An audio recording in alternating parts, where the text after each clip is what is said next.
ఎంత దారుణం అంటే నిన్న మంచిర్యాల డిస్ట్రిక్ట్లో నలుగురు రైతులు చనిపోయారు. నలుగురు రైతులు చనిపోయారంటే 4,000 మంది పబ్లిక్కి తిండి దొరకనట్టే అర్థం.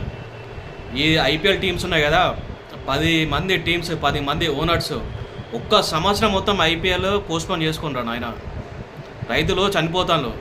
కష్టపడి పండించిన పొలం, ప్యాడీ కానీ వరి కానీ మొత్తం కోతలు అయిపోయాక, హార్వెస్ట్ అయిపోయాక ఎక్కువ లేవు, మార్కెట్ యార్డ్స్ లేవు, ఏం లేవు, ఉన్నాయే కొన్ని. దాంట్లో చాలామంది స్టోర్ చేసుకోవాలి. ప్లేస్ దొరకకుంటే రోడ్ల మీద వేస్తారు, లేకుంటే ఇంట్లో వేసుకుంటారు, లేకుంటే ఇంకెక్కడైనా వేసుకొని సడన్గా వర్షం పడితే పాపం నిద్ర ఉండదు, ఏముండదు. ఆ వర్షం ఎప్పుడు పడుతుందో తెలియదు. సడన్గా మొత్తం ఆ వడ్లు మొత్తం తడిచిపోయి నాశనం అవుతుంది వర్షానికి మొత్తం. ఒక సంవత్సరం మొత్తం ఐపీఎల్ మొత్తం పోస్ట్పోన్ చేసుకోండి, ఏం కొంపలే మునిగిపోవు. మీ ఐపీఎల్ ఆడకుంటే ఏం కాదు. ఒక సంవత్సరం ఒక రైతు తలుచుకుంటే అగ్రికల్చర్ కానీ వ్యవసాయం కానీ మానేస్తే మీకు తినడానికి, మీకే కాదు మాకు కూడా తినడానికి తిండి ఉండదు. ఎందుకంటే రైతులను కాపాడుకోవాలి. ఐపీఎల్ ఏముంది, క్రికెట్ ఆడినా ఆడకున్నా ఏం కాదు. ఇంపార్టెంట్ ఏంటంటే ఫుడ్ ఇంపార్టెంట్ పబ్లిక్కి. 100 కోట్లు మొత్తం ఇన్వెస్ట్మెంట్ పెడుతున్నారు ఒక్కొక్క ప్లేయర్ మీద.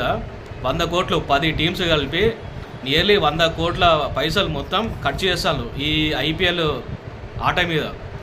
మీరు తక్షణం ఏం చేయాలంటే ఒక సంవత్సరం మొత్తం ఈ 10 మంది ఓనర్స్ కలిసి, మా తెలంగాణలో చాలామంది వరి పండిస్తారు, వరి అదేవిధంగా చాలా పంటలు తీస్తారు. మీరు ఆ ప్యాడీని కొనుక్కోండి, ఒక సంవత్సరం మొత్తం కొనుక్కొని సపోర్ట్ చేయండి. అదేవిధంగా మీ దగ్గర చాలా పైసలు ఉన్నాయి కాబట్టి, కొన్ని కోట్ల లక్షల కోట్లు పైసలు ఉన్నాయి కాబట్టి ఒక్కొక్క డిస్టిక్కి, ఒక్కొక్క మండలంకి పెద్ద పెద్ద మార్కెట్ యార్డ్స్ కన్స్ట్రక్షన్ చేస్తే వాళ్ళకి ఏమవుతుంది అంటే ఈ పండించిన ధాన్యం మొత్తం ఆ మార్కెట్లో స్టోర్ చేసుకుంటాడు. ఎప్పుడైతే ఆ పండించిన పంటకి మంచి మద్దతు ధర ఎప్పుడు వస్తుందో పోయి అమ్మేసుకుంటాడు. అప్పుడు బాగుపడతాడు రైతు అనేది, మంచిగా బాగుపడతాడు. రైతు బాగుంటేనే మన దేశం బాగుంటుంది, దేశం బాగుంటేనే మనం బాగుంటాం. ఫ్యూచర్ ఏంటంటే మనం తినాల్సింది పైసలు కాదు. అల్టిమేట్గా ఎవరికి ఎన్ని లక్షల కోట్లున్నా కూడా తినాల్సింది రైతు పండించిన ధాన్యమే, అన్నమే. కాబట్టి మీరు కంపల్సరీ ఒక్క సంవత్సరం ఐపీఎల్ని పోస్ట్పోన్ చేసుకోండి. రైతులకు సపోర్ట్ చేసి పెద్ద పెద్ద మార్కెట్ యార్డ్స్ని కట్టియండి. Thank you. జై జవాన్, జై కిసాన్.